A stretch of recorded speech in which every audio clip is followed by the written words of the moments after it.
ये हिंदुस्तानी किसी से कम नहीं है, दुनिया में कहीं भी चले जाए। प्रेम से बोलो जय माता की। अच्छा ये एयर कंडीशन कितने का आता है? एयर कंडीशनर अभी कोई बोलने वाला है बस। 1000 पाउंड मैं देता हूँ एयर कंडीशनिंग के लिए। और साचे दरबार की 1001 पाउंड एक साथ में लगा देते हैं हम। ये वृद्धि का सूचक। आप सोचेंगे कि एक क्यों लगाते? एक वृद्धि का कि बढ़कर के आपको वापस मिले। बब्बर जी हमारे जनरल सेक्रेटरी, इन लोगों का क्या कहें, जो सेवा भी देते हैं, टाइम भी देते हैं और पैसा भी देते हैं। 1001 पाउंड मेरा ख्याल एयर कंडीशन हो गया कि नहीं? अभी पक्का भी और बाकी। हाँ जी, और कौन? राधे श्याम जी ये तो नहीं मालूम कितने का आता है।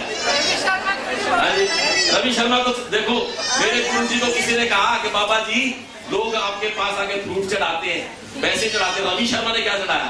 बोले रवि शर्मा तो खुद ही चढ़ा हुआ है सारा का सारा मेरे को, क्योंकि मैं रहता ही मंदिर में था। है? तो बात यह है कि अब जो देना होता है, मुझे बड़ा डर लगता है नाम बुलवाते हुए, इसलिए जो देना होता है वो कहाँ है? हमारे खजांची शर्मा जी उनके हमारे बीच में है। लेकिन अगर आप भी अगर ऐसे करें दान, और अगर आप चाहते तो आप जो मर्जी लिख लो, लेकिन आता कितने का थोड़ा आइडिया तो दो।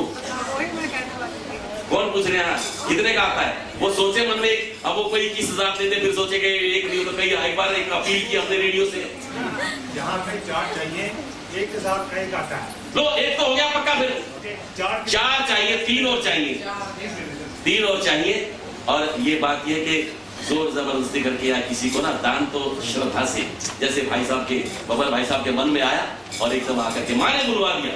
ऐसे ही कभी भी दबाव ना महसूस करें, कभी भी प्रेशराइज ना हो, लेकिन श्रद्धा से आपका मन जब माँ की भगवती की प्रेरणा से खुद बुलवाए तो खड़े होके बोले, और आपके बोलने से सबको फिर जो है प्रेरणा मिले, इंस्पायरेशन मिले। प्रेम से बोलो जय माता की। गुलजारी बब्बर की अरदास, अंजना बब्बर की अरदास, मैया को लक्ष्मणाई पिता का कबीर कंडीशन कराई, पिता के घर विच बरकत लाई, पिता को सुख शांति पहुंचाई, पिता के संता से बरसाई, बरसाई बाहर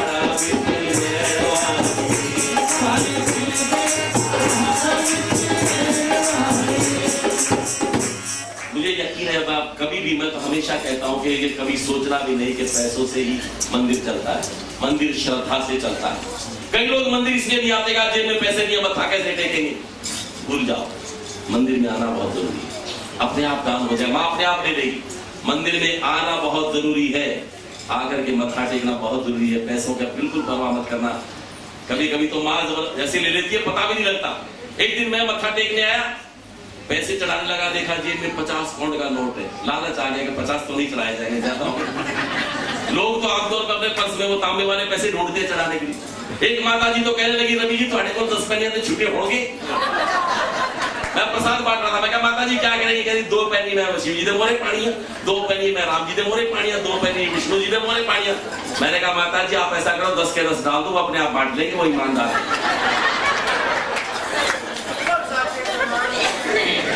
ढूंढते हैं, लेकिन उस दिन मेरे मन में लालच आ गया। मैंने 50 पाउंड वापस रख लिए कि नहीं चढ़ाता। आज भगवान को उन्होंने कोई डांटना थोड़ा ही, उन्होंने तो गुस्सा थोड़ा ही करना है। यकीन मानो मैं यहाँ से मत्था टेक के बाहर निकला हूँ, बाहर जाके देखा तो मेरे नए जूते गायब। इटली से लाया था। मैंने कहा भगवान बड़ी जल्दी अकाउंट सेटल कर लिया। ये पक्की बात है। मैंने उसी वक्त भाटिया जी को जाके कहा, भाटिया जी, उसी दिन कहा, मैंने कहा भाटिया जी ये क्या हुआ?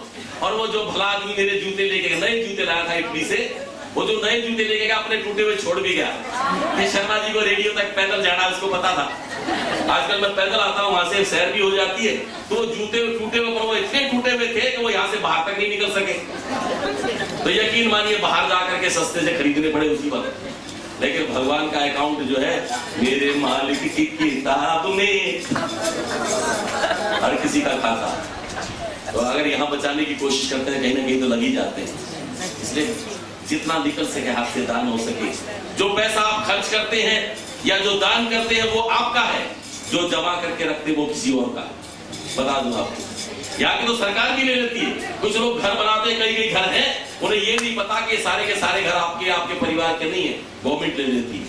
बहुत ज्यादा हिस्सा तो टैक्स के रूप में सरकार को जाता है, तो फिर हमारी बड़ी सरकार पे क्यों ना जाए, सारी दुनिया की सरकार पे क्यों ना जाए। बोल साचे दरबार की। आपकी श्रद्धा, आपकी भावना को प्रणाम करते हुए 1 घंटे का ये विश्राम होता है, मर्यादा है दरबार की, जागरण की। 1 घंटे में ऊपर चाय पान की व्यवस्था, वो प्रसाद है माँ का। और उसके बाद जिन्होंने पूरी रात जागने का संकल्प लिया है वो आकर के, सुरेंद्र भाई इसीलिए नहीं बोल रहे हैं ज्यादा क्योंकि उन्होंने कथा करनी है, सारा खजाना उनके पास अभी बाकी है, इसलिए ज्यादा भजन नहीं बोले उन्होंने। भजनों का तो बहुत बड़ा भंडार उनके पास, क्योंकि अब के बाद मैंने चुप हो जाना, उन्होंने बोलना है, तो उनसे कथा सुनिएगा, याद रखेंगे आप कितनी मधुर और मिठास के साथ, मधुरता के साथ वो कथा आपको श्रवण कराएंगे। और सुबह 4 बजे आरती हो जाएगी, तो थोड़ा रेस्ट भी कर सकेंगे आप काम पर जाने से पहले, और चाय पान के बाद वापस आइएगा। बोल साचे